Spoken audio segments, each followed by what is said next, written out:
Bonsoir les amis, j'espère que vous allez bien. Moi, je vais très bien. Je suis Étienne Éric Kakou et je suis secrétaire général de GEMTIAM, Coordination Jeunesse de France. En dehors de cela, je suis responsable d'une boîte de sécurité privée en France. Mais ce n'est pas pour vous parler de moi que je m'adresse à vous. Je m'adresse à vous parce que j'ai fait un constat.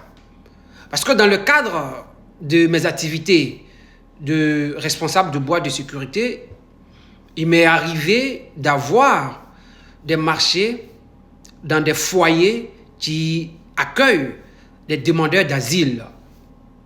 Et j'ai sous ma coupole plus d'une dizaine de foyers dans la ville où je suis. Mais le constat amer que j'ai fait, c'est que dans ces foyers où j'interviens, sur 100 Africains, on peut facilement trouver 20 Ivoiriens. Sur 100 Africains, on peut facilement trouver 20 Ivoiriens. De jeunes filles, de jeunes gens qui sont en demande d'asile. Et cela, lorsque je me renseigne, ce n'est pas que dans la ville où je suis, mais c'est pratiquement comme ça dans toute la France. Des valeurs ressources de notre pays qui fuient en cascade notre pays pour demander l'asile en France. À Paris, on n'en parle même pas parce que là-bas, même sous les ponts, un peu partout, dans les gares de métro, tu trouves des Ivoiriens qui errent ça et là. C'est légion. Ma question que je voudrais poser, pourquoi les Ivoiriens demandent-ils l'asile en France? Nous sommes censés être dans un pays qui est dans une paix légendaire.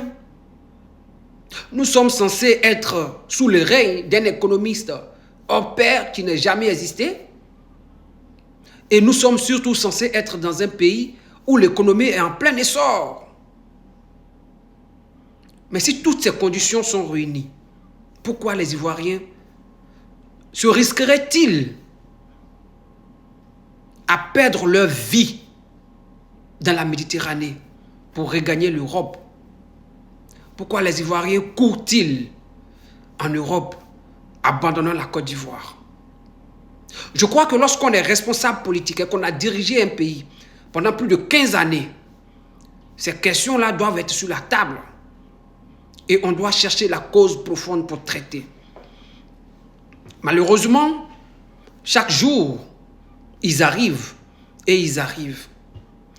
Quels que soient les garde-fous que l'Europe met, pour essayer de les empêcher de venir, ça continue à venir. Parce qu'à un certain moment donné, les gens, ce n'est plus une option pour eux. Ils doivent sauver leur vie.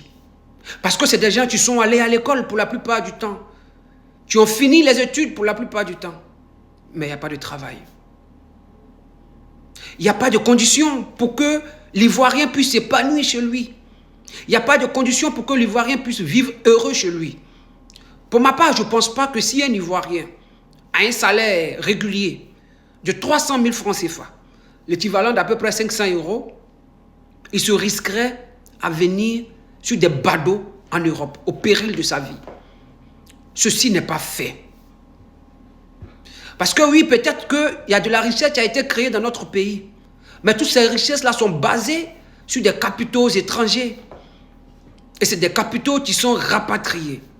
Rien ne bénéficie aux Ivoiriens. Rien ne bénéficie aux Ivoiriens. Pourtant, notre pays est surendetté. Des milliards de francs CFA ont été pris comme dette dans notre pays. Mais au bénéfice de qui et au service de qui? On ne peut le dire à ce jour. Personne n'y comprend rien. C'est la cacophonie totale. Mais je voudrais vous dire, chers Ivoiriens, ne désespérons pas. Ne désespérons pas parce que la solution est bientôt à portée de main. Par le canal et par le biais du président Tidjane Thiam. C'est une chance inespérée. C'est une chance inespérée de l'avoir, cet homme talentueux. Cet homme qui a fait ses classes et qui, dans les grandes institutions internationales, a brillé, a a fait parler de lui, a rehaussé même l'image de la Côte d'Ivoire. C'est un modèle à suivre.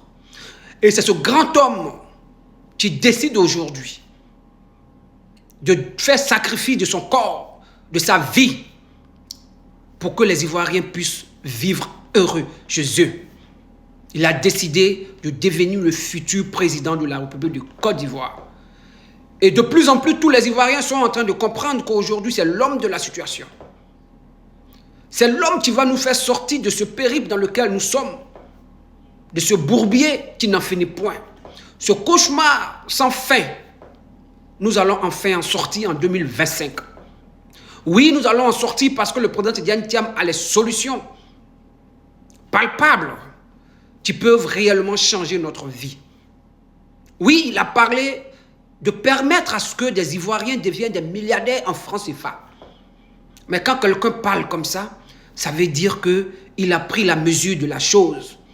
Il a compris que l'économie d'un pays doit reposer essentiellement et principalement sur les épaules de ses ressortissants, pour que les bénéfices puissent rester, mais aussi que le capital puisse rester. À l'occasion des meetings que le président Tidjane Thiam a organisés à Paris, auxquels j'ai participé, le président Tidjane Thiam a dit que lorsqu'il sera aux affaires, quand bien même il aurait un ministère, un ministre chargé des petites et moyennes entreprises, lui-même il garderait sous son coude ce secteur-là. Parce qu'il va faire en sorte que les moyennes et petites entreprises en Côte d'Ivoire soient développées, éclore. Il va permettre aux génies ivoiriens de transcender. Il va permettre aux talents ivoiriens, en tout cas, de montrer leur talent et de créer des emplois. En Côte d'Ivoire, dans les régions, aucune activité n'existe. Il n'y a rien. Aucune usine n'existe. Il n'y a rien qui existe. Alors que nous sommes un pays agricole puissant dans la sous-région. Là où on pouvait créer des usines et des usines pour permettre aux jeunes gens d'avoir du travail. Cela n'est pas fait. Et les Ivoiriens crevent la faim. Et c'est la pauvreté à outrance. En plein cœur d'Abidjan. À Songon, les gens puisent de l'eau au marigot.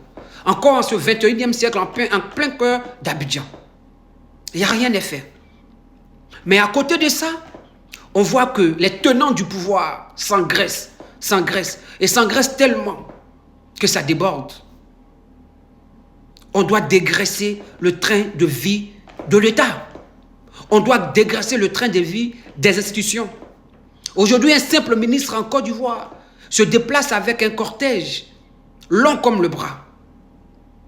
Un simple député en Côte d'Ivoire est devenu riche, devient riche. Le président Tidjane Thiam veut mettre fin à ça. Entendez par là lorsqu'il a dit qu'il va favoriser l'émergence de milliardaires en dollars ivoiriens, mais pas de fonctionnaires milliardaires.